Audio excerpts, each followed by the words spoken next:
आज की कक्षा शुरू करते हैं। आज का जो विषय है वो बड़ा महत्वपूर्ण है। थेरेपी के 2 दिनों की कक्षा हम लोगों ने कंप्लीट कर ली है। आज तीसरा दिन था, तो तीसरे दिन में काफी सारी चीजें जो है वो होल्ड हो गई, क्योंकि मेरी यात्रा रही वियतनाम से भारत और फिर अब भारत से वापस वियतनाम की। तो अब हम लोग अपनी कक्षाओं को प्रॉपर तरीके से कर सकते हैं।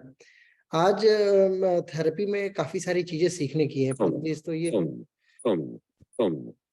एक सेकंड, तो मैं आपको बता रहा था कि यात्राओं के कारण से हम लोग अपनी कक्षा पूरी नहीं कर पाए थे। आज जो थेरेपी में हमें आगे कंटिन्यू करना है वो ये है कि योग चिकित्सा के सिद्धांत क्या क्या है। जिस प्रकार से प्राकृतिक चिकित्सा का सिद्ध सिद्धांत है, जिस प्रकार से आपके एलोपैथी का सिद्धांत है, जिस प्रकार से आपके सिद्धा, यूनानी इत्यादि पद्धति का सिद्धांत है, ठीक उसी प्रकार से योग का भी कुछ सिद्धांत होता है। लेकिन वास्तविकता में यदि देखा जाए तो योग का कोई लिखित सिद्धांत एनाटॉमिकल वर्जन में हमें प्राप्त नहीं होता है। जब हम किसी भी पाश्चात्य या पुरानी किताबों को देखते हैं अपने यहाँ की भारतीय जो परिविधा में है, तो ऐसी इन दोनों प्रकार की किताबों के अवलोकनार्थ हम ये प्राप्त करते हैं कि वास्तविकता में चिकित्सा से संबंधित कोई सिद्धांत प्रस्तुत ही नहीं किया गया है योग के प्रारूप में, योग के परिप्रेक्ष्य में।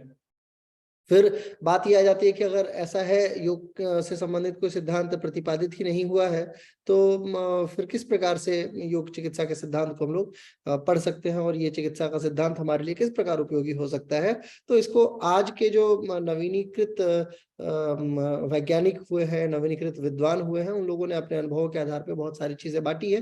हालांकि इस पे भी अभी अलग अलग लोगों का अलग अलग मंतव्य होता है। इसके पहले हम लोग जानेंगे कि चिकित्सा किस प्रकार से की जाती है। हमें रोग के विषय में अच्छे तरीके से जान लेना है। जब भी हम किसी डिजीज को डील करने जाते हैं तो उसके हैनीमैन के कॉन्सेप्ट को समझना बड़ा जरूरी होता है। हैनीमैन जो थे वो होम्योपैथी के पिता माने जाते हैं और उनका सिद्धांत हर एक सिद्धांत पद्धति में बहुत महत्वपूर्ण है। उदाहरण के तौर पे देखिए, मान लीजिए जैसे एलोपैथी है, तो एलोपैथी में यदि डायग्नोसिस अच्छे तरीके से हो जाए, जैसे मान लीजिए किसी व्यक्ति के पेट में दर्द हो रहा है, तो पेट के दर्द होने के कई कारण हो सकते हैं। मान लीजिए कि जैसे पेट में गैस बन रही हो खाली पेट में, या एसिडिक पेट हो, लिवर में कोई दिक्कत हो, पैनक्रियास में कोई दिक्कत हो, है ना, यूरिनरी ब्लैडर्स में, किडनी के आसपास कहीं भी दिक्कत हो, तो अगला व्यक्ति बताएगा पेट में ही दर्द हो रहा है। अब डॉक्टर को ये समझना है कि ये जो अंग है ये किस अंग से संबंधित है और किस प्रकार ये रोग ठीक किया जा सकता है। उसी आधार की दवाइयां दी जाती हैं। हर टेंडेंसी की हर दवाइयां अलग अलग होती हैं। तो अंग्रेजी जो जिसको हम एलोपैथी बोलते हैं वो भी इस सिद्धांत को फॉलो करता है। तो 3 बातें जो हमें लिखने की है वो ये है: कारण, लक्षण और मोडालिटीज। कारण क्या क्या है, किस कारण से रोग हो रहा है, लक्षण और मोडालिटीज। यदि आपसे लोगों से संभव हो सके तो अपना कैमरा ऑन कर लेंगे तो मेरे को आसानी होगा थोड़ा, स्पेशली थेरेपी की क्लास ले पाने में। मुझे लगता है कि आप लोग को लिखते भी रहना चाहिए। जो मैं बता रहा हूँ ये अगर आप लिखेंगे तो आपके लिए अच्छा होगा, नहीं लिखेंगे तो पर तो अर्थ का अनर्थ है ही है। जिसके लिए संभव नहीं है वो ना ऑन करे, कोई दिक्कत नहीं है। सर मैंने एक्चुअली खाना बनाते बनाते आपकी क्लास सुन रही हूँ तो मैं लिख नहीं पाऊँ। हाँ तो ये तो दिक्कत है, खाना बनाने के दौरान कैसे ही लिखा जा सकता है ना। बहरहाल चलिए, रिकॉर्डिंग है, रिकॉर्डिंग मोड को फिर आज जो है योगा थेरेपी तीसरे दिन की कक्षा जो हम लोग कर रहे हैं, उसमें सबसे पहली जो चीज है वो है डिजीज की परिभाषा। रोग क्या होता है ये जानना हमारे लिए बड़ा जरूरी है। तो ये जैसा मैंने पिछले लेक्चर में इसको थोड़ा सा आपको बताया था, टच कराया था कि disease is actually what is disease. A simple definition of disease is an illness और sickness characterized by specific sign और सिम्टम। किसी विशेष चारित्रिक उद्देश्यों से जो परिभाषित की जाए वो रोग की कैटेगरी में, मतलब अपने शरीर के किसी भी ऐसे भाग या भाव जिसके माध्यम से शरीर सामान्य क्रियाविधि को सुनियोजित ढंग से ना कर पाए, ऐसी समस्त क्रियाविधियां जो हैं, ऐसी समस्त क्रियाविधियों के कारक तत्व को रोग कहा जाता है। ह्यूमंस में, मनुष्यों में, disease is often used more broadly to refer any condition that causes pain, यानी कि मनुष्यों के शरीर में होने वाले दर्द, डिसफंक्शंस यानी कि शरीर के किसी अंग का पूरी तरीके से कार्य ना करना, डिस्ट्रेस यानी कि अननेसेसरी खिंचाव या तनाव, सोशल प्रॉब्लम्स या मनोकायिक स्थिति, ये समस्त अवस्थाएं जो है ये किसी ना किसी रोग के जनित के तौर पे जाने जाती है या रोग का कारक माना जाता है। तो सामान्यतः अगर हम लोग देख रहे हैं तो इसका मतलब ये हो गया कि रोग जो है वो दो परिस्थितियों में क्या कहते हैं कैरेक्टराइज किया जा रहा है। एक तो पहली परिस्थिति ये है जो आपके सामान्य शरीर से संबंधित है। सामान्य शरीर का मतलब ये है कि जब आप मान लीजिए कि जब आप आपकी नॉर्मल बॉडी काम कर रही है और इस शरीर में काम करने के दौरान कोई फंक्शन ऐसा है जो पूरी तरीके से अच्छे से रिस्पॉन्ड नहीं कर रहा है, तो आप रोगी माने जा सकते हैं। दूसरा होता है मनोकायिक यानी कि मानसिक अवस्था। शरीर ठीक से तो कार्य कर रही है परंतु मन की स्थिति जो है वो पूरी तरीके से उचित नहीं है, लिहाजा आपकी शरीर अभी नहीं लेकिन कालांतर में जरूर बीमार हो जाएगी और ये बीमारी एक लंबे क्या कहते हैं कष्ट का कारक बनती है। तो दो परिस्थितियां जो है वो सामान्यतः रोग को परिभाषित कराती है। योग चिकित्सा की जब हम बात करते हैं, योग थेरेपी की जब हम बात करते हैं, तो हमें दो बातें बहुत अच्छे तरीके से ध्यान में रखनी है। सबसे पहली जो बात होती है वो ये होती है कि जब भी आप किसी रोगी के पास जाते हैं तो उसको टेस्ट कीजिए। टेस्ट करने का मतलब ये है हमें क्या करना है, किसी भी रोगी को जब भी हम मतलब विशेषतया मान लीजिए जब हीलिंग की कक्षा लेने जाते हैं या किसी थेरेपी की क्लास लेने जाते हैं, जनरल क्लासेस जिसमें वेट लूज करना ये सब तो एक सामान्य चीज है, परंतु जब हम किसी थेरेपी की कक्षा लेने जाते हैं तो हमें दो बातों का ध्यान रखना है। पहला तो ये है कि वो रोग W फॉर्मूले में कहाँ कहाँ सेट हो रहा है, ये लाइन आप नोट कर लीजिए। W फॉर्मूला का मतलब होता है व्हाट रोग क्या है, व्हेन कब से है, व्हाई क्यों हुआ, है ना, वेयर कहाँ पे ज्यादा उसका इम्पैक्ट है। तो W फॉर्मूला तो सबसे जरूरी फॉर्मूला होता है। जब भी एक योगा टीचर योगा थेरेपी की क्लास लेता है तो उसको ये बात हमेशा ध्यान रखनी है कि आखिर ये रोग जो हो रहा है ये कब क्यों कहाँ कैसे किस लिए हो रहा है और मतलब ये प्रोसेसिंग में क्यों है, आखिर ये हुआ क्यों। तो जब आप इन सारे कारणों को प्राप्त कर लेंगे तो आप एक निष्कर्ष तक पहुंच पाएंगे। वो निष्कर्ष ये होगा, जैसे मान लीजिए फॉर एग्जांपल आपने किसी को देखा कि वो व्यक्ति थायराइड से पीड़ित हो चुका है, बहुत सामान्य रोग नहीं है, डिसफंक्शन इसे कहा जाता है, रोग की अवस्था में नहीं आता है लेकिन डिसफंक्शन के तौर पे देखा जा सकता है। थायराइड की कंडीशन जो है, किसी व्यक्ति को थायराइड है और थायराइड के कारण से वो मोटा हो रहा है और मोटापे के कारण से उसको फैटी लिवर हो चुका है और फैटी लिवर के कारण से उसका फूड डाइजेस्ट नहीं हो रहा है और फूड डाइजेशन अच्छी तरीके से नहीं है, इसलिए वो क्या कहते हैं उसे बार बार कब्ज हो जा रही है। कब्ज हो जा रही है इसलिए उसके दिमाग में प्रेशर बन रहा है, दिमाग में प्रेशर बन रहा है लिहाजा आंखों में दिक्कत आ रही है, आंखों में दिक्कत आ रही है लिहाजा उसे चश्मे पहनने की आवश्यकता पड़ गई है और जब वो चश्मा नहीं पहनता तो वापस से उसके सर में दर्द हो जाता है। अब आप कल्पना कीजिए कि एक साथ में एक छोटा सा रोग कितने रोगों के लिए उत्तरदायी बना। थायराइड था, थायराइड के कारण से मोटापा बढ़ा, यानी कि हाइपर और हाइपर दो प्रकार का थायराइड होता है, एक से व्यक्ति मोटा एक से व्यक्ति पतला होता है। तो जिससे मोटा हो रहा है वो थायराइड बढ़ा और उसके कारण से व्यक्ति मोटा, मोटे के कारण से लिवर में दिक्कत, लिवर के कारण से पेट में दिक्कत, पेट के दिक्कत के कारण कब्ज की अवस्था, कब्ज की अवस्था के कारण से दिमाग में टेंशन, मतलब दिमाग में खिंचाव, लिहाजा आंख की परिस्थिति खराब और जब वो चश्मा नहीं पहना तो सर में दर्द। अब वो व्यक्ति आपके पास आया तो वो प्राइमरली क्या बताएगा, वो प्राइमरली आपको ये बताएगा कि sir I am suffering with a severe headache. वो आपको ये बताएगा, उससे ये नहीं पता है आपके क्लाइंट को या आपके पेशेंट को कि एक्चुअली वो थायराइड से पीड़ित है और थायराइड की वेदना के कारण से उसको सर दर्द हो रहा है। ये मैंने आपको एक अवस्था बताई है। इसके अलावा आप देखेंगे तो आपको कम से कम 50 ऐसे रोग मिलेंगे जिसका कारण वो अंग नहीं है, उसके सपोर्टिव ऑर्गन्स, जिसमें 90% केसेस में देखा गया है कि पेट ही सारे रोगों के क्या कहते हैं जन्मदायी कारक के तौर पे देखा जाता है।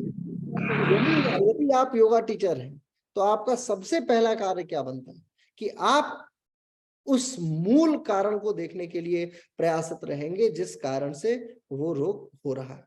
अब वो मूल कारण क्या था, उस मूल कारण को जब आप प्राप्त कर लेंगे तो आपके लिए रोग सॉल्व करना बहुत आसान हो जाता है। तो एक थेरेपी में या एक थेरेपिस्ट को ये दोनों बातें एक जगह पे इंगित कराती हैं कि आपको वो जो कई सारे डब्लूज है ना, उन डब्लूज को फाइंड आउट कर लेना है। आपको ये देख लेना है कि वो व्यक्ति प्रताड़ित क्यों हो रहा है और यदि आप फाइंड आउट नहीं कर पा रहे हैं तो सम टोटल आप ये मान के चलिए कि पेट का ध्यान आपको विशेष रूप से रखना है पेशेंट का।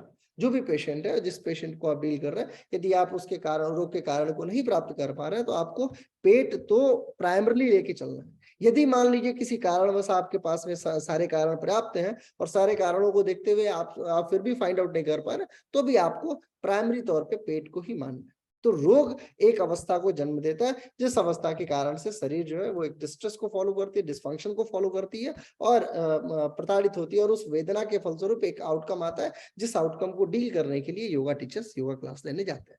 अब जब योगा टीचर क्लास लेने जाएगा तो उसको पहला फॉर्मूला क्या करना है, ये डब्ल्यू उसको फाइंड आउट करना। दूसरा अप्रोच होता है what you want to do. अब आपको क्या करना है, क्योंकि देखिए योगा टीचर के पास में कायदे से देखा जाए तो योगा टीचर के पास में आसन, प्राणायाम, मुद्रा, बंध और यही 4-5 चीजें हैं, लेकिन ऐसा नहीं है। योग टीचर को हमेशा ये मान के रखना चाहिए कि वो अन्य जितनी भी सहयोगी शाखाएं हैं, जितनी सहयोगी शाखाओं का मतलब जितनी वैकल्पिक चिकित्साएं हैं, वो सारी की सारी वैकल्पिक चिकित्सा योग चिकित्सा से कहीं ना कहीं संदर्भित है। तो आपको अन्य समस्त वैकल्पिक चिकित्साओं के विषय में पूरी तरीके से अपना मंतव्य बना के रखना है कि जब जहां भी आवश्यकता पड़ी हम उन वैकल्पिक चिकित्साओं की सहायता जरूर लेंगे।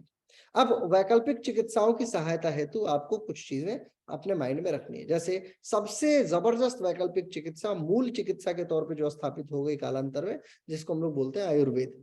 आयुर्वेद शास्त्र के मूलभूत गुणों का ध्यान आपको रखना है। जब भी आप किसी डीलिंग में, मतलब किसी भी थेरेपी में जाते हैं, तो आपको बेसिक कम से कम 10 से 20 दवाइयां जो है आयुर्वेद की, यानी वनस्पतियां कह लीजिए, वो आपको याद होनी चाहिए। वो वनस्पतियां जिसके माध्यम से एक इतिहास है पुराना, चिकित्सा शास्त्र के इतिहास को आप जानते हैं कि नहीं जानते हैं? किसी को पता है theory, history of medical sciences और डायग्नोसिस? मुझे अपेक्षा है आप नहीं जानते होंगे, तो इसीलिए मैंने थोड़ा सा जो है आपके लिए बचा के रखा है। देखिए, सबसे पहले चिकित्सा जो सिद्धांत है ना, वो 5 पुस्तकों में विभाजित किया गया था। 5 अलग-अलग तरीके की किताबें। ये बेसिकली मैं आपको यूनानी सिस्टम से बता रहा हूँ। यूनान के लोगों ने, देखिए भारत के लोगों ने आयुर्वेद शास्त्र लिखा था, लेकिन उसी समय में यूनान में चिकित्सा शास्त्र जो था वो भी विकसित हो रहा था। तो हमें आयुर्वेद के साथ-साथ में उनके भी चिकित्सा सिद्धांत को समझना होगा। आयुर्वेद तो मैं आपको पढ़ा दूंगा, लेकिन उनका जो सिद्धांत है, उनके मूल सिद्धांतों के अवलोकन के बाद यदि आप पढ़ेंगे ना, तो आयुर्वेद आपको क्या कहते हैं और ज्यादा इंटरेस्टिंग लगना शुरू हो जाएगा। देखते हैं एक बार चिकित्सा सिद्धांत क्या क्या है। सबसे पहला जो चिकित्सा का सिद्धांत है वो ये है कि बुनियादी चिकित्सा जो है वो शारीरिक सिद्धांत यानी शरीर रचना विज्ञान, आहार और सामान्य चिकित्सकीय प्रक्रियाओं पर आधारित होती है। सब देखिए शरीर की रचनाएं क्या क्या है, आपको सबसे पहले जब भी आप किसी, बेसिकली अगर आप चिकित्सा के सिद्धांत को देखेंगे, यूनानी चिकित्सा के सिद्धांत को, तो वो लोग सबसे पहले शरीर के मूल अंगों का ध्यान रखना शुरू करते हैं। मूल अंग कौन कौन से हैं, व्युत्पन्न अंग कौन कौन से हैं, और थर्ड जो मतलब एक दूसरे से तीसरे अवस्था पे जो प्रभावित होने वाला अंग है वो कौन सा है। मूल अंग का मतलब हो गया जैसे हार्ट हो गया, जैसे लंग्स हो गया, जैसे लिवर हो गया, जैसे पैनक्रियाज हो गया। ठीक है, क्या कहते हैं व्युत्पन्न में कौन सा होता है, मतलब सेकेंडरी ड्यूडेनम जो है स्टमक की, वो ड्यूडेनम सेकेंडरी, क्योंकि उसपे क्या है पैनक्रियाज का भी इंपैक्ट है और लिवर का भी इंपैक्ट है। ऐसे ही यूरेथ्रास जो है उसपे वो भी एक सेकेंडरी मानी जाती है, उसपे भी कई मतलब शरीर के किडनीज का है, यूरेटर्स का इंपैक्ट है। तो कहने का मतलब ये है कि कुछ ऐसे अंग होते हैं जो किसी दूसरे के सहायतार्थ प्रयोग किए जाते हैं, और कुछ जो है वो मूलभूत तौर पर प्रयोग किए जाते हैं। योग सिद्धांत भी इसमें इत्तेफाक रखेगा, अभी मैं आपको आगे बताऊंगा। दूसरा क्या है, चिकित्सा पदार्थों की सूची, उनके सामान्य गुणों और उनके वर्णानुक्रम। चिकित्सकीय पदार्थ का मतलब ये है, जैसे मान लीजिए जो लोग यूनानी में क्या होता था, वो लोग अलग अलग प्रकार की औषधियां यूज करते थे, तो उन्होंने अपने सिद्धांत में इसके विषय में लिखा है कि किस अंग पे हमें क्या क्या, कौन कौन सा, कब कब, कहाँ कहाँ देना है।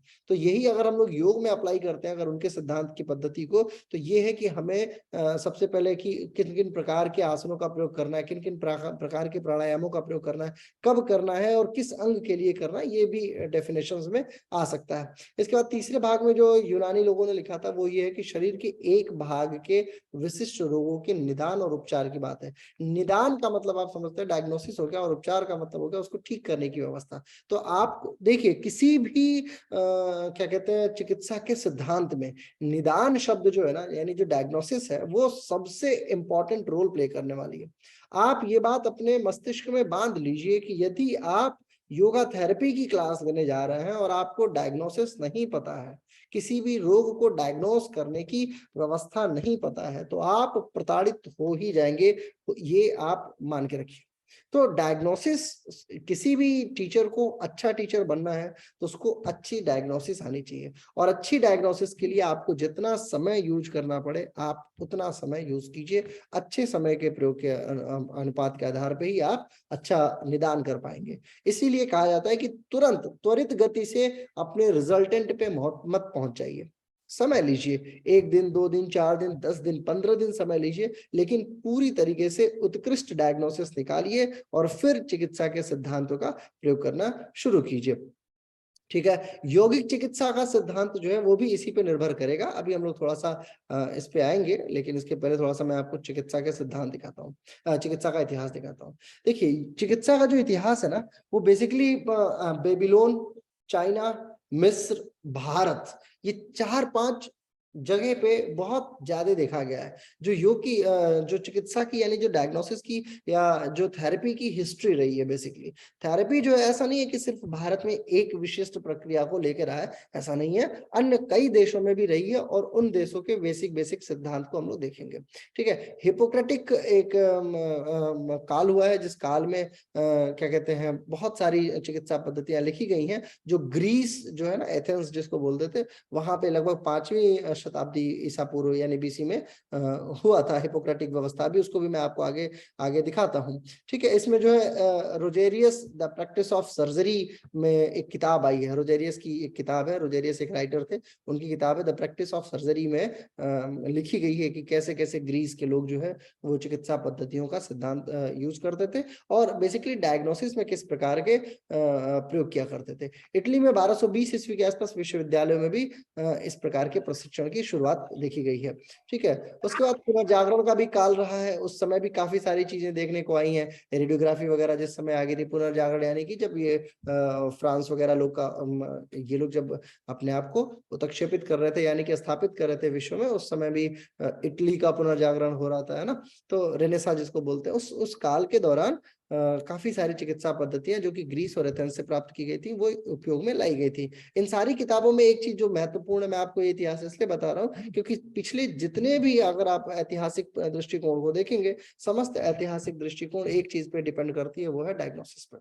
Diagnosis is the most important part of any therapy. इसके लिए आपको जितना इतिहास देखना होगा, मैं सारा इतिहास आपके सामने रख सकता हूँ, जिसमें आप देखिए क्या कहते हैं, दंत चिकित्सा से संबंधित है। बलूचिस्तान में लगभग 7000 ईसा पूर्व हो गई थी, है ना। टेपलिंग ऑपरेशन जो था वो, ये भी फ्रांस वगैरह में, हाँ, विच्छेदन इत्यादि का भी एक लंबा इतिहास है। मेसोपोटामिया की जो क्या कहते हैं, मेसोपोटामिया जो है उसका इतिहास अगर आप देखेंगे, बेबीलोन जिसको बोलते हैं, वहां पे भी काफी सारा जो है वो चिकित्सकीय सिद्धांत देखने को मिलता है। प्राचीन यानी कि ये आपके प्राचीन इतिहास की मैं बात कर रहा हूँ, चिकित्सा का प्राचीन इतिहास आपके समक्ष है, जिसमें नैदानिक हैंडबुक जो है, यानी कि डेली डेली जिससे डीलिंग होती थी, डेली जो कार्य होता था उसको नैदानिक बोलते हैं, है ना। नैदानिक हैंडबुक जो प्रतिदिन, जैसे आजकल नैदानिक मनोविज्ञान बोलते हैं ना, एक मनोविज्ञान की एक शाखा होती है। उस समय जो निदान के लिए जो विधियां उपयोग में लाई जाती थी, उसमें बेबीलोन में जो पढ़ाया जाता था उसको उम्मानु बोलते थे।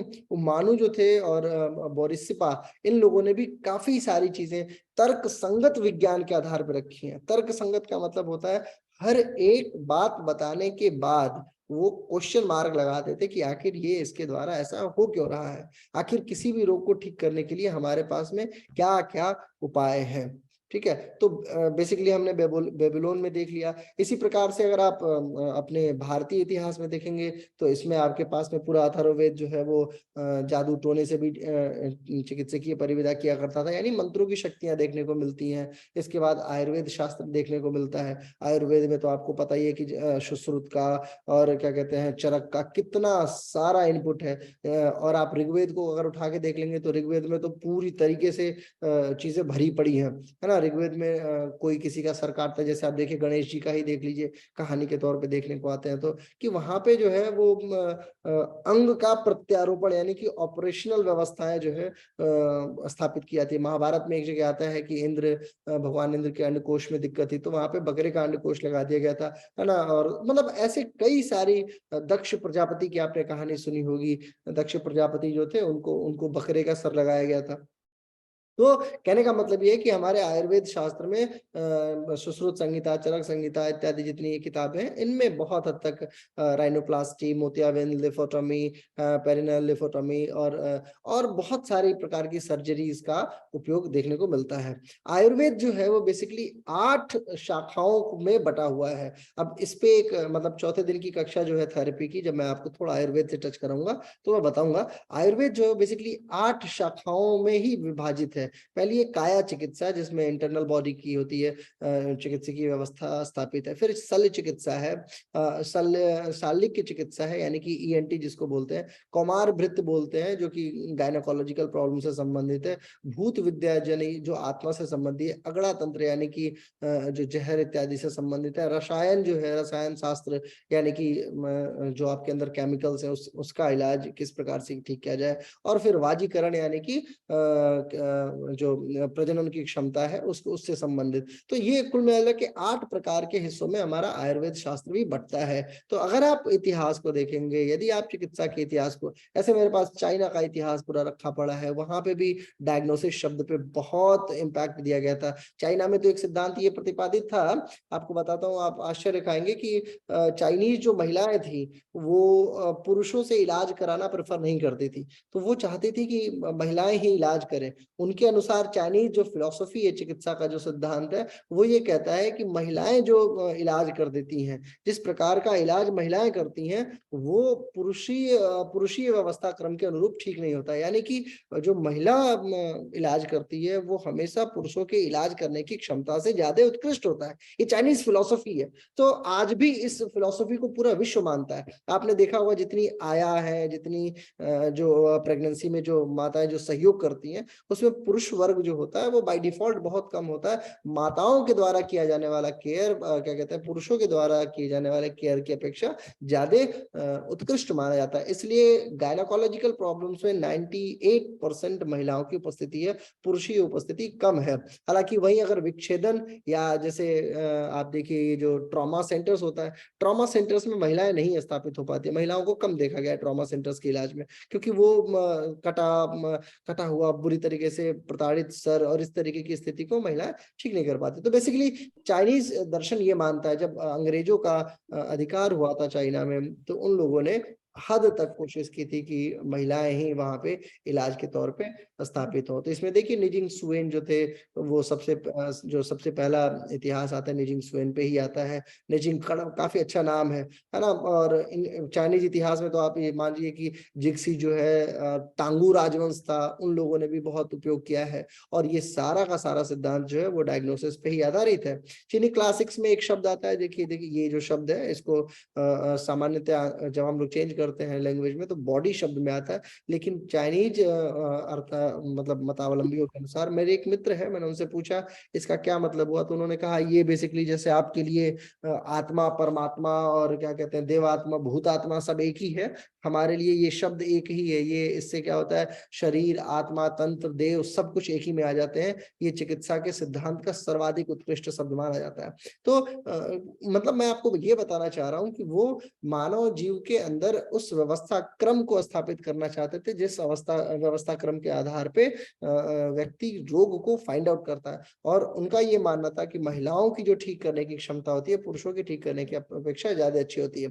इसका आधार ये था कि महिलाओं के द्वारा जो डायग्नोसिस कर सकने की क्षमता थी, जो प्रश्न चिन्ह लगा सकने की क्षमता थी, वो पुरुषों के प्रश्न चिन्ह लगाने की क्षमता के अनुरूप कहीं ना कहीं बहुत ज्यादा थी। तो ये पूरे चीन का इतिहास आपको देखने को मिलेगा।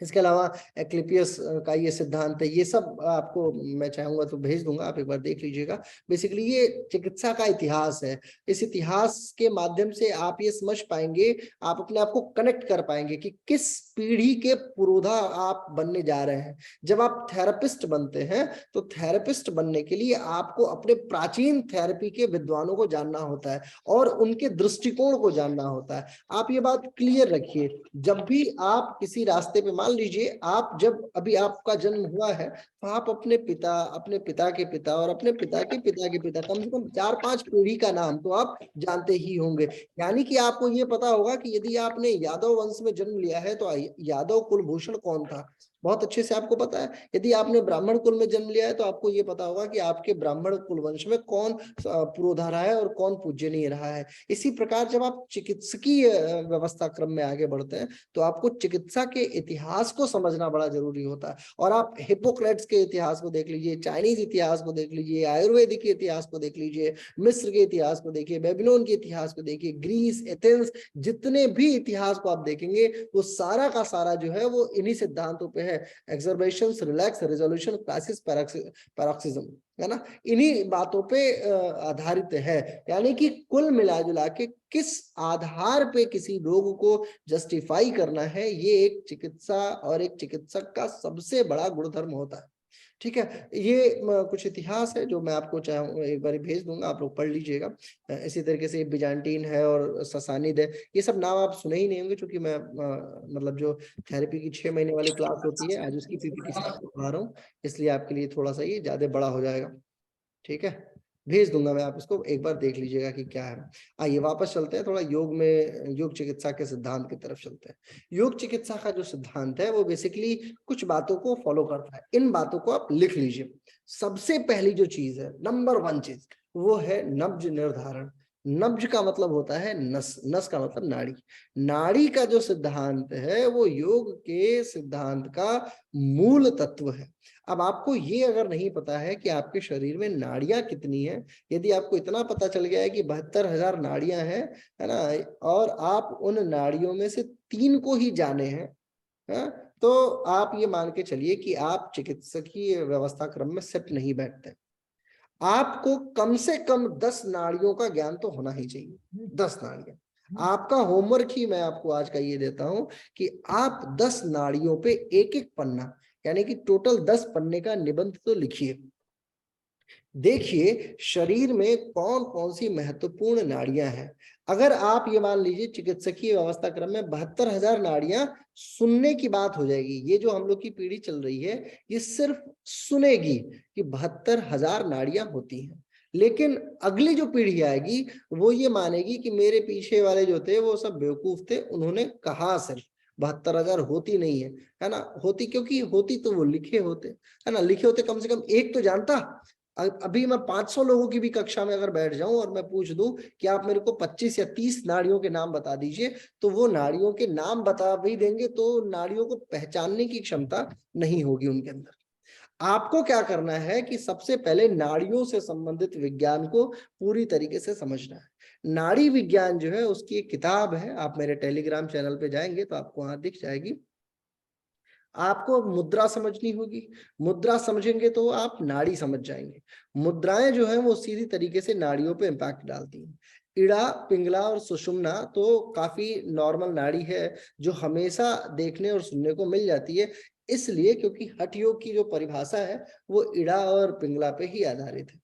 सुषुम्ना के विषय में आप काफी कुछ जानते होंगे, क्योंकि सुषुम्ना की जो शक्ति है वही जब जागृत होती है तो कुंडलिनी का रूप लेके आगे बढ़ जाती है।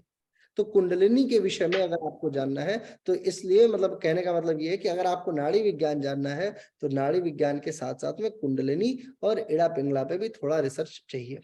इसके इतर आपको हाथ की जो नाड़ियां होती हैं, ये 3 नाड़ियां हैं बेसिकली, इनको यहाँ पे आपको देखना आना चाहिए प्रॉपर तरीके से।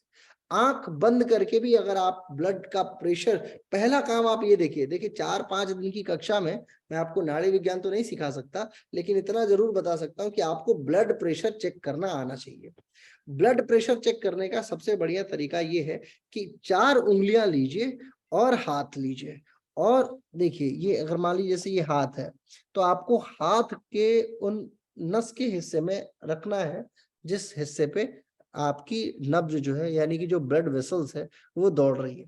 आप जब यहाँ हाथ रखेंगे तो आपको ये पता चल जाएगा कि वो खून जो है वो तेजी से दौड़ रहा है, धीरे धीरे मतलब धीरे धीरे दौड़ रहा है, या कभी तेज है कभी स्लो है। आप अपने हाथ को चेक करके नहीं पता कर सकते हैं, आपको चेक करना होगा किसी अन्य का हाथ। ठीक है, आप अपने घर में 2-4 हाथों का प्रयोग कीजिए और फिर सर मेरे हाथ में तो आवाज ही नहीं आ रही है। अपने हाथ को आप नहीं, ये बताइए जो नाई है बार्बर, वो अपना बाल काट सकता है? नहीं काट सकता ना। तो इसलिए आपको अपने नाड़ियों के विषय में पता नहीं चलेगा।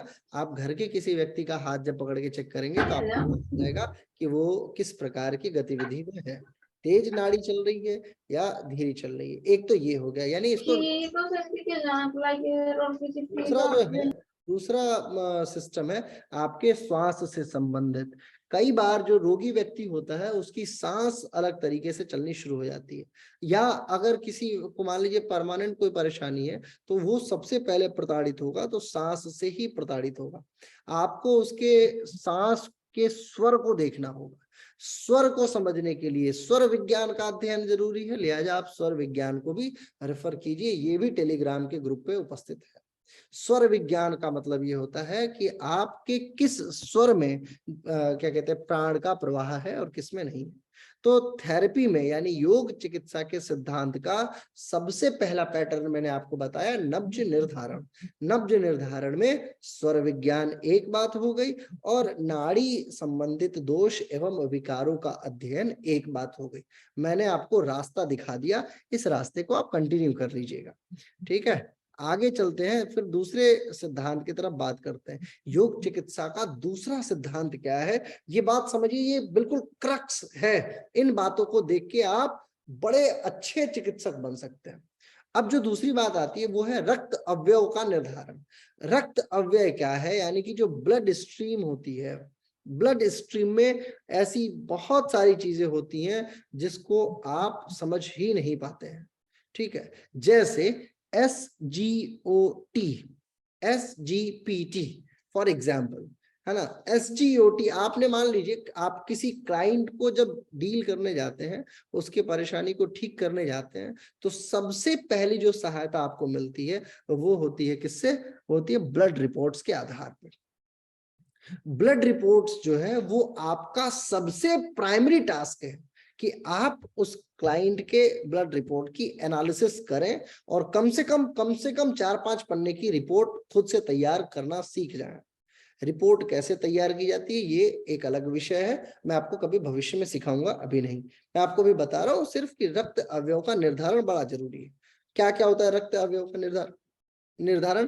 फॉर एग्जाम्पल जैसे देखिए रक्त में क्या क्या पाया जाता है, तो सबसे पहले तो एक होता है प्लाज्मा और एक कुछ होती है कोशिकाएं। प्लाज्मा जो है वो शरीर में रक्त का बहुत बड़ा हिस्सा है। तो प्लाज्मा के अंतर्गत जो पानी का हिस्सा है वो भी आपको देखना है, प्लाज्मा टेस्ट करना है, प्लाज्मा के विषय में जानना है ना, क्या होता है। फिर आती है RBCs, WBCs और प्लेटलेट्स। आपको इन तीनों के विषय में प्रॉपर ज्ञान होना चाहिए। ठीक, इसके अलावा उसके सहयोगी तत्व जैसे एरिथ्रोसाइट्स हो गया, ल्यूकोसाइट्स हो गया, लिम्फोसाइट्स हो गई, ETC यानी कि रक्त से संबंधित जितने भी प्रकार के टेस्ट अवयव होते हैं उन सारे अवयवों का अध्ययन अत्यंत अनिवार्य है आपके लिए। अब SGOT क्या होता है? अगर आपके सामने मान लीजिए किसी का आप टेस्ट लेने गए तो उसके में सब कुछ ठीक आ रहा है लेकिन SGOT बढ़ गया, तो सीरम ग्लोबुलिन जो होता है उसको SGOT बोलते हैं, है ना। ऐसे आपको देखना है कि उसके ब्लड में, आपने देखा कि किसी का ब्लड टेस्ट आपने देखा उसमें क्या कहते हैं इसिनोफिल्स ज्यादा है। अब इसिनोफिल्स का क्या प्रयोग है, तो आपको रक्त अवयवों का निर्धारण करना है। योग शास्त्र ये मानता है कि रक्त जो है वो शरीर के लगभग समस्त नाड़ियों को तो छू ही देता है। दो ही चीजें हैं जो समस्त नाड़ियों में होके गुजर जाती हैं, एक तो रक्त हो गया, दूसरी क्या है? वायु सर, हवा। एग्जैक्टली, ऑक्सीजन हवा। हाँ वायु। एक तो ब्लड क्या होता है, जैसे दिमाग में बहुत छोटी छोटी नसें हैं ना, उन सारी नसों तक रक्त पहुंचना शुरू हो जाता है। लेकिन रक्त तभी पहुंचेगा जब वहां पे वायु तभी वहां पहुंचेगी जब वहां रक्त पहुंचेगा। ये बात याद रखिएगा, क्योंकि शरीर के अंदर वायु को ले जाने का एकमात्र सोर्स है और वो है ब्लड।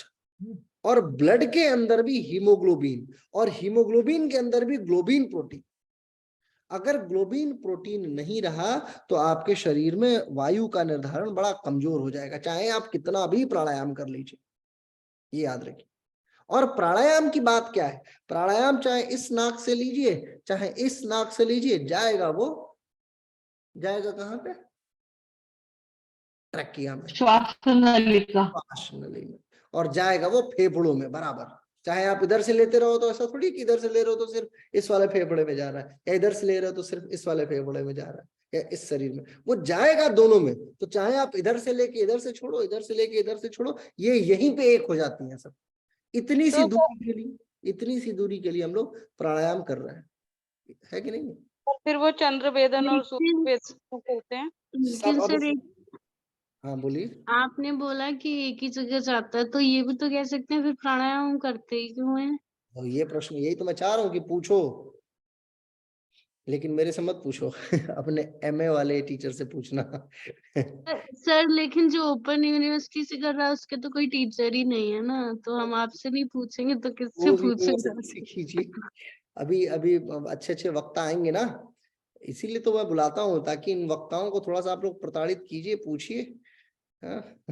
बहरहाल मैं बता दूंगा कि क्या होता है, प्राणायाम का इम्पैक्ट क्या है, और कैसे जो है, जब एनाटॉमिकली तो देखिए, एनाटॉमिकली तो मैं आपके 90% चीजों को, अगर योग में आप देखें तो योग की 90% चीजों पे मैं प्रश्न चिन्ह लगा सकता हूँ एनाटॉमी के हिसाब से, अगर आप एनाटॉमी अच्छे से जानते हैं तो। और मैं लगा सकता हूँ, इसका मतलब एक पढ़ा लिखा अच्छा डॉक्टर तो आपको रुला देगा अगर आप उसके योगा टीचर बन के चले गए तो, याद रखिएगा, है कि नहीं है? लेकिन आपको तैयार रहना है, आपको कोई व्यक्ति तभी अच्छा टीचर मानेगा जब आप उसके प्रश्नों को संतुष्ट कर सकें। बहरहाल तो मैं आपको बता रहा था कि रक्त अवयव का निर्धारण ये आपका दूसरा टास्क है। तो पहले टास्क में तो मैंने आपको 2 किताबें बता दी कि 2 किताबों का अध्ययन आपके लिए अनिवार्य हो गया।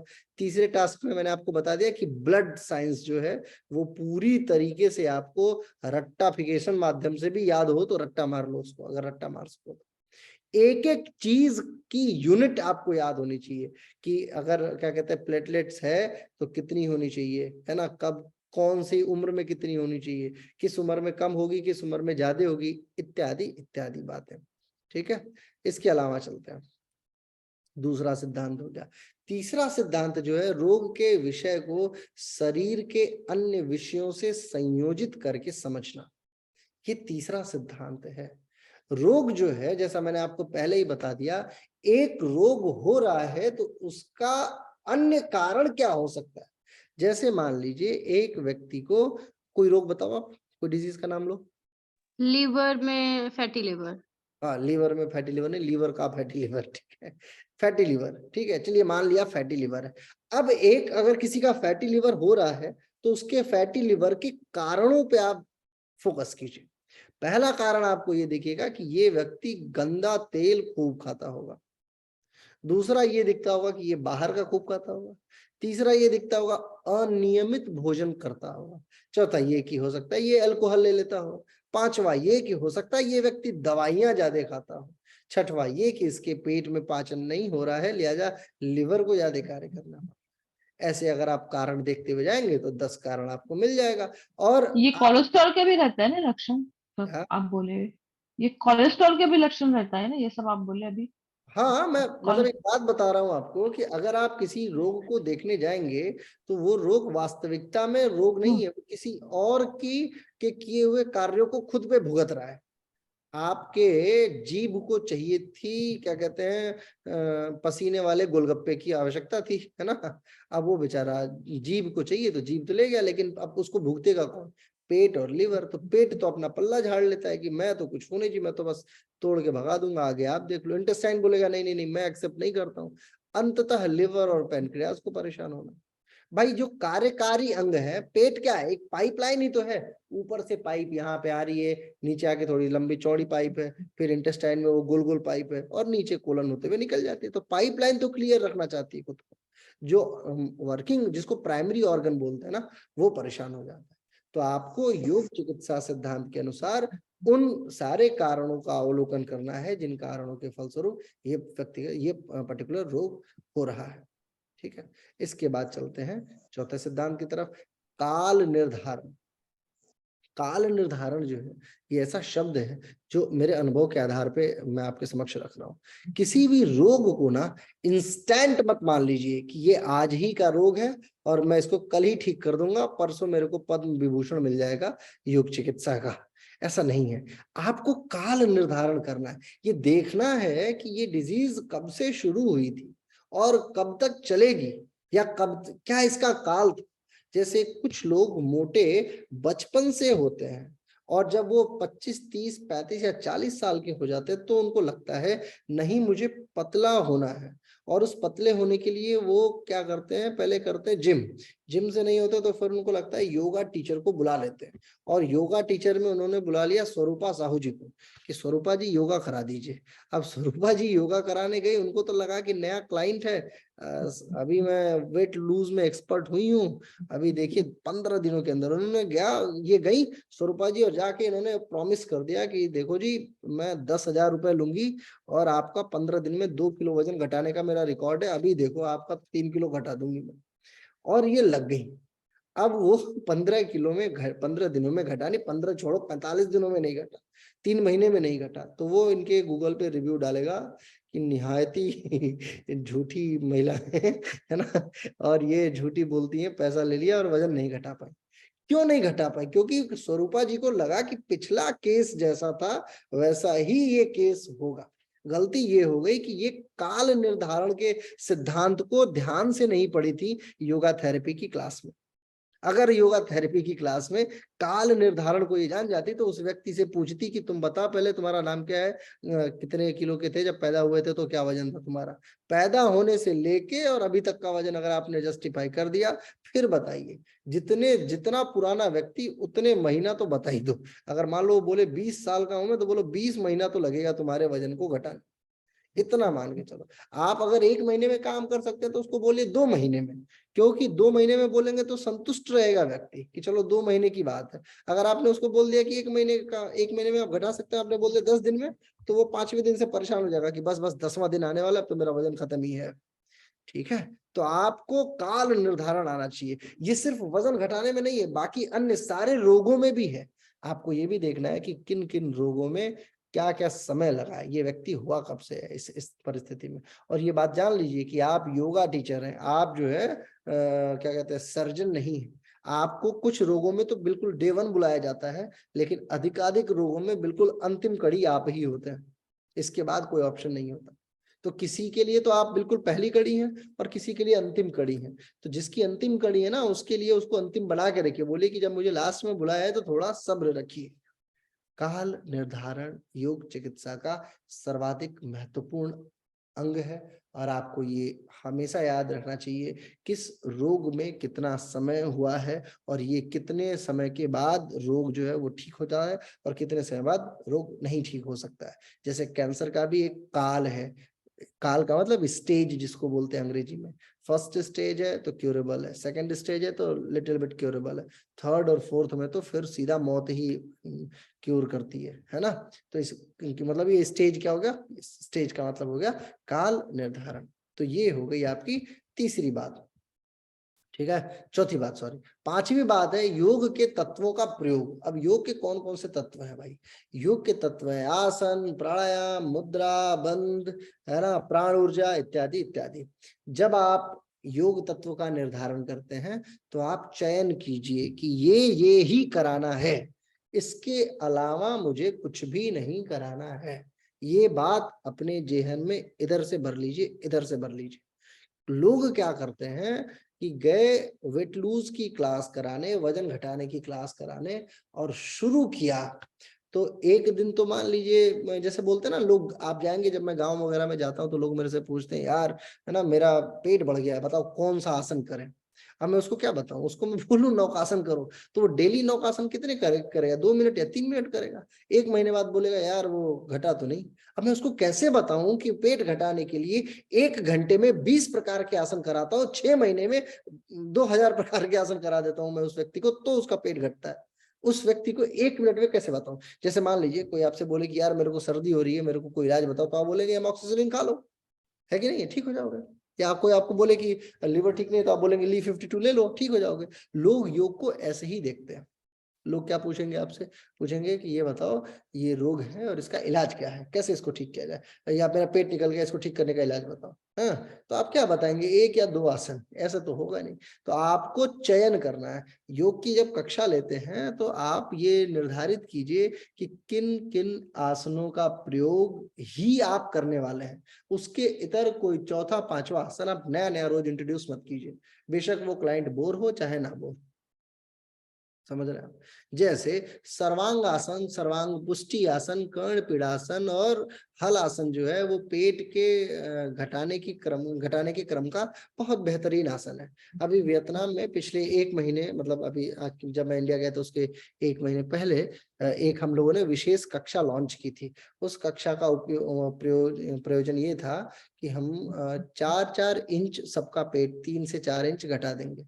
और 3 से 4 इंच घटाने के लिए हमने कार्यक्रम निर्धारित किया, डायरी में एक सिद्ध मतलब अपने 10 आसनों का वो रूप लिख दिया और 1 महीना टारगेट दे दिया। सारे लोग आते वही 10 आसनों का अभ्यास करते थे। 1 महीने के अंदर लगभग सब लोगों ने उतना वजन अपना लूज कर लिया। 100 आउट ऑफ 100% रिजल्ट हमने प्राप्त कर लिया। तो ये क्या करता है, इससे कौन से 10 आसन है? अरे वो तो बाद का आसन है ना दीपिका जी वो तो हाँ, बाद में बात करेंगे। अभी तो मैं बता रहा हूँ आपको कि मतलब जो आसन हमने निर्धारित किया उन आसनों के आधार पे हमने रिजल्ट प्राप्त कर लिया। तो अगर आप सिद्ध तरीके से चलते हैं तो आप किसी भी रिजल्टेंट को प्राप्त कर सकते हैं। इसलिए योग के अवयवों का निर्धारण आपके लिए बड़ा जरूरी हो जाता है। ठीक है, फिर 5वीं जो पद्धति है, 6वीं, वो ये आयुर्वेद, प्राकृतिक चिकित्सा, एक्यूप्रेशर, है ना, प्राण चिकित्सा, भोजन चिकित्सा, सूर्य किरण चिकित्सा इत्यादि का प्रयोग आपको आना चाहिए। अगर आप इन तत्वों का प्रयोग नहीं कर सकते हैं तो योग चिकित्सा, आप अकेले यौगिक चिकित्सा तो नहीं दे सकते। आपको थोड़ा आयुर्वेद आना चाहिए, थोड़ी नेचुरोपैथी आनी चाहिए, थोड़ा एक्यूप्रेशर आना चाहिए, थोड़ी प्राण चिकित्सा, थोड़ा फूड जो है ना, फूड थेरेपी, वो भी बड़ा जबरदस्त थेरेपी है। ठीक है, सूर्य किरण चिकित्सा, और ऐसी कम से कम 50 और थेरेपीज हैं जो आपको अच्छे तरीके से आनी चाहिए।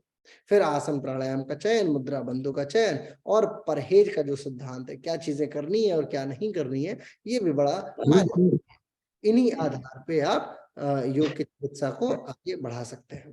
ठीक है, शिवम सर। हाँ राजा जी बताइए। सर आज ना मुझे मेरे क्लाइंट ने एक चीज पूछा मुझसे सर, कि एक नई बीमारी शायद सर आपने सुना होगा, आउटपोस्ट के बारे में।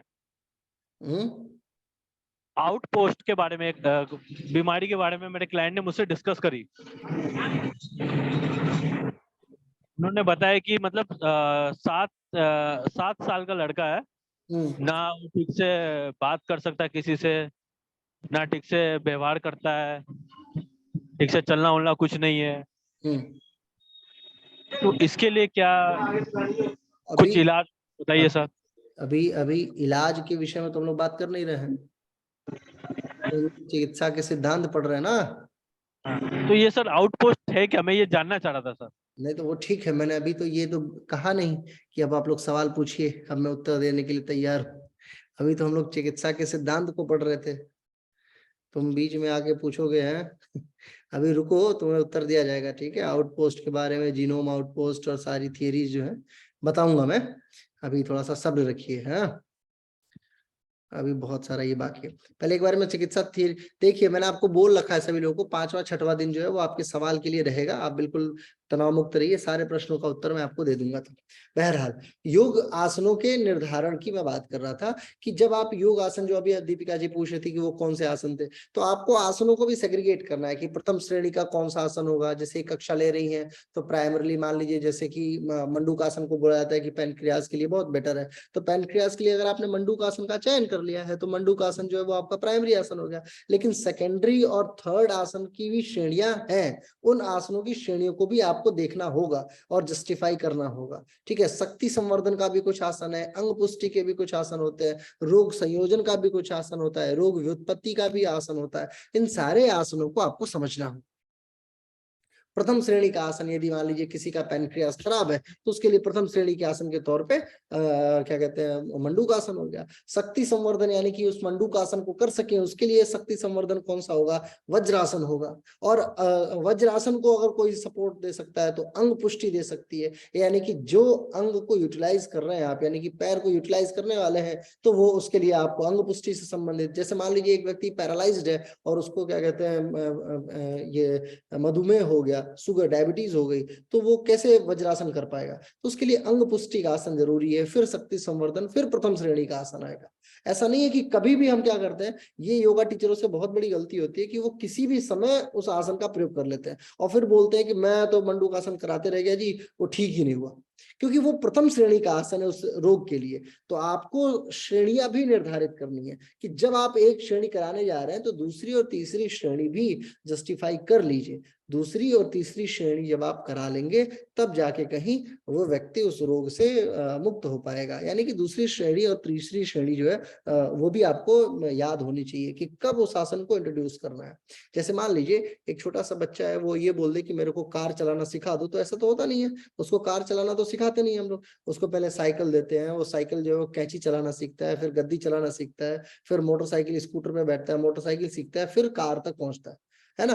कई लोग कार तक पहुंच जाते हैं लेकिन उसमें एक दो बार एक्सीडेंट कर जाते हैं। तो ये चीजें आपको समझना होगा कि आप मूल आसन, अगर आप किसी रोग को ठीक करने जा रहे हैं तो मूल आसन से पहले की जो 2-3 आसन है वो भी आप बाखूबी याद रखिए, ठीक है। और फिर रोग संयोजन का आसन, रोग व्युत्पत्ति को ठीक करने के आसन की परिविधा निर्धारित की जाती है। ऐसे ही प्राकृतिक चिकित्सा भी अपने कुछ सिद्धांतों को फॉलो करती है, जिसमें यह है कि दवाइयों का प्रयोग नहीं होता है। रोग के जो प्राकृतिक चिकित्सा में जो रोग है, जो कारण है किसी रोग का, वही कारण चिकित्सा का भी कारण बनता है। तीव्र रोग जो होता है वो मित्र होता है, प्रकृति खुद हील करती है चिकित्सा। ये आप तो प्राकृतिक चिकित्सा के सिद्धांत में इन थियरीज को आप पढ़ ही सकते हैं हम, ठीक है। इसके बाद चलते हैं थोड़ा ये आगे। ये तो इतिहास था जो मैं आपको चाह रहा था।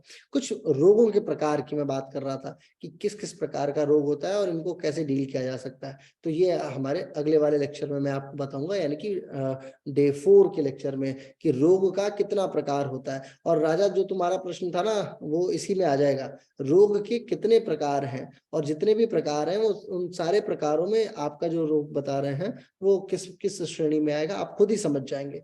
एक्यूट डिजीज है, क्रॉनिक डिजीजेस है, जेनेटिक डिजीजेस है, कॉग्निटिव डिजीजेस है, हेरिडिटरी है, रेट्रोजेनिक है, हाइड्रोपैथिक है, इनक्यूरेबल है, और भी बहुत सारे जो प्रकार है। इन सारे प्रकारों का निर्धारण मैं आपको कल बताऊंगा कि कितने प्रकार का रोग है। बेसिकली 12-15 प्रकार के रोगों का प्रकार मैंने यहाँ पे लिखा हुआ है, ठीक है। इसके बाद कुछ रोगों के नाम, और फिर रोगों के नाम के साथ साथ में देखो कितने सारे रोगों का नाम लिख रखा है मैंने यहाँ पे, देख रहे हो। एक देखो 7 तो यहाँ हो गया, 11 ये हो गया, 18, फिर 7, फिर 21, फिर 13, 31, 8, ऐसे करके कम से कम 150-200 प्रकार का रोग तो मैं आपको बता ही दूंगा, ठीक है। तो आप बिल्कुल परेशान मत होइए। और जो है कल हम लोग रोग के प्रकार और रोगों का यौगिक इलाज क्या होता है इस पे चर्चा करने वाले हैं। आज की कक्षा को हम लोग यहीं पे समाप्त करेंगे। काफी सारा समय मैंने आपका ले लिया, 8 बजे से शुरू किया था, क्या बज गया इस समय? सर ये बताइए कि जैसे आपने कहा कि हम प्राइमरी आसन क्या होते हैं वो डिसाइड कर ले, फिर सेकेंडरी। तो प्राइमरी में तो सूक्ष्म व्यायाम आते हैं, तो हम सूक्ष्म व्यायाम कराते हैं। प्राइमरी वो नहीं, थेरेपी में प्राइमरी का मतलब ये है, जैसे मानिए मैं आपसे पूछूं कि फॉर एग्जांपल आंख की रोशनी कम हो रही है तो उसके लिए कौन सा आसन करें, तो आप पहला आसन क्या बताएंगे आपके हिसाब से? त्राटक सर, त्राटक और आंखों को ऊपर नीचे राइट लेफ्ट करना। नहीं, त्राटक तो क्रिया हो गई ना, आसन में पूछ रहा। आप आसन में बताएंगे कि अगर आप कोई भी इन्वर्जन करते हैं तो आपकी आंखों की रोशनी के लिए अच्छा इम्पैक्ट डालेगा, है कि नहीं है। इन्वर्जन का मतलब हो गया, जैसे मान लीजिए शीर्षासन करते हैं तो वो आपकी आंखों की रोशनी के लिए बेटर, अच्छा माना जाता है। तो अगर ये श्रेणी, तो ये पहला, ये श्रेणी होगी ना पहली, तो ये हो गया प्राथमिक श्रेणी का आसन, ठीक है। जैसे बाल टूट रहा है, अब बाल की टूटने का इलाज क्या है, वही ये इन्वर्जन से संबंधित आसन कीजिए, है कि नहीं। हाँ, उसके बाद फिर किसी को तनाव ज्यादा है तो आप बोलेंगे शशांक आसन कीजिए। हाँ, किसी को कब्ज है तो आप बोलेंगे तिर्यक ताड़ासन कीजिए। वन लाइनर जो आसन होते हैं ना वो प्राइमरी आसन माने जाते हैं, ठीक है। वन लाइनर आसन वो प्राइमरी आसन माना जाता है। फिर उसके सपोर्ट के लिए जो आसन आता है, उसको करने से पहले का जो अभ्यास होता है वो आता है सेकेंडरी। फिर थर्ड आता है जिस अंग के द्वारा वो उपयोग में लाया जाना है, उस अंग को आप मजबूत बनाए, वो हो गया थर्ड सेगमेंट का आसन। इसी आधार पे पूरी चिकित्सा चलती है, और ये बहुत माइन्यूट बात है। इस बात को अगर आप अच्छे तरीके से नहीं समझेंगे तो चिकित्सा मतलब चिकित्सक नहीं बन सकते। इसमें आपको ये समझना होगा कि प्राइमरी आसन को, आपके पास वही एक, देखिए आपके पास वही एक आसन है जिससे वो व्यक्ति ठीक होगा। अब आप उस आसन को पूरा ढोल पीट पीट के बजा के और फिर आमंत्रित करो, या ऐसे ही बुला दो, ठीक है। ढोल पीट के आमंत्रित करोगे तो लोगों को लगेगा कि कोई बड़ा आसन आ रहा है, वो ठीक ही कर देगा। जैसे मंडूक आसन कराने से पहले पूरी भूमिका बना दीजिए, अरे कल जो मैं आपको आसन कराऊंगा वो आसन ठीक ही कर देगा। लेकिन ऐसे नहीं करा सकता जी, तो क्लाइंट आपसे पूछेगा कि अच्छा कौन सा आसन है सर, बोला अभी नहीं कल बताऊंगा। अभी आप पहले उसके बेसिक आसन को करो, है ना, उसके लिए पहले भूमिका बनाते हैं, फिर आप पूरा ताड़ासन, तिर्यक ताड़ासन, कटी चक्रासन, भुजंग आसन, सर्वांग आसन, सब आसन करा दो। फिर वो बोलेगा अच्छा कल वाला जो आएगा ना वही महत्वपूर्ण आसन। अब फिर जब आप मंडूक आसन कराओगे तो है तो वो मंडूक आसन ही, लेकिन अगर आप मान लो पहले दिन से मंडूक आसन कराना शुरू कर दे तो बोलेगा ये तो रोज कर रहा हूँ। क्योंकि क्लाइंट बीमार सिर्फ शरीर से नहीं दिमाग से भी होते हैं, समझे आप। और हर व्यक्ति जो बीमार होता है ना, वो टेंशन मतलब परेशान होके बीमारी को और बढ़ा देता है कि मैं तो परेशान हो गया हूँ, परेशान हो गया इस चक्कर में, और वो परेशान है। तो आपको ये समझना होगा, आधा गेम योगा थेरेपी में माइंड का है। अच्छे तरीके से ट्रीट करेंगे तो अच्छे तरीके से होगा। चलो अब मुझे सर इसमें स्वर योग का भी कोई योगदान है? जैसे हमने जो एक मैम आई थी, पूर्वा मैम, उन्होंने बताया था। बहुत योगदान है। सर जैसे मैंने अभी जब से उन्होंने बताया तब से सब अप्लाई कर रहे हैं। तो जैसे कुछ औरतों में से कहती थी रोना बहुत आ रहा है, मतलब बेवजह रोती हैं, जैसे इमोशनली वो वीक थी। तो अभी उससे उनको रिलैक्स है, मतलब वो खुश हैं कि अब मेरे को उतना नहीं इफेक्ट कर रहा है। दूसरी चीज एक और फायदा हुआ है कि बच्चे जैसे बहुत ही अच्छे हो गए सर। मतलब मैं ये कह सकती हूँ कि पहले से 80% सही हो गए पढ़ाई में। है ना, देखिए और अभी जो शिशिर प्रसाद सर आए थे, जो कहते हैं मर्म चिकित्सा, तो वो बताएंगे कि इसको ठीक करने के लिए मर्म। पूर्वा आई थी तो पूर्वा ने बताया कि क्या कहते हैं स्वर विज्ञान। एक्यूप्रेशर वाले अमृतसर आएंगे तो वो बोलेंगे एक्यूप्रेशर। और उसका बर्थडे मैडम आएंगी तो वो बोलेंगे प्राणिक हीलिंग। तो जिसका जो विद्वान है उसके हिसाब से वही ठीक है ना। तो और सबका इलाज करके देखेंगे तो सब में सब ठीक है, ऐसा कोई नहीं है कि कोई ठीक नहीं है। ये देखिए कि आपको किससे लाभ हो रहा है, महत्वपूर्ण तो ये है ना। आपको जिससे लाभ हो रहा है उसकी जय जय, है ना भाई। एक बात सुनो, ये दुनिया जो है ना मोनिका जी, वो लाभ पे आधारित है। लोगों का लाभ ना हो तो लोग भगवान बदल देते हैं, बाकी की तो बात ही छोड़ दो, समझ रही हो। तो जो लाभकारी भगवान है सर एक चीज और, हाँ, आपने जब से मतलब आपको लगेगा फर्जी है, लेकिन जब से आपने क्लास कराई, एक तो हम लोगों में मोटिवेशन बहुत रहता है कि मतलब मेरे अंदर ऑटोमेटिकली मोटिवेशन रहता है ये कि सर क्लास लेंगे, वो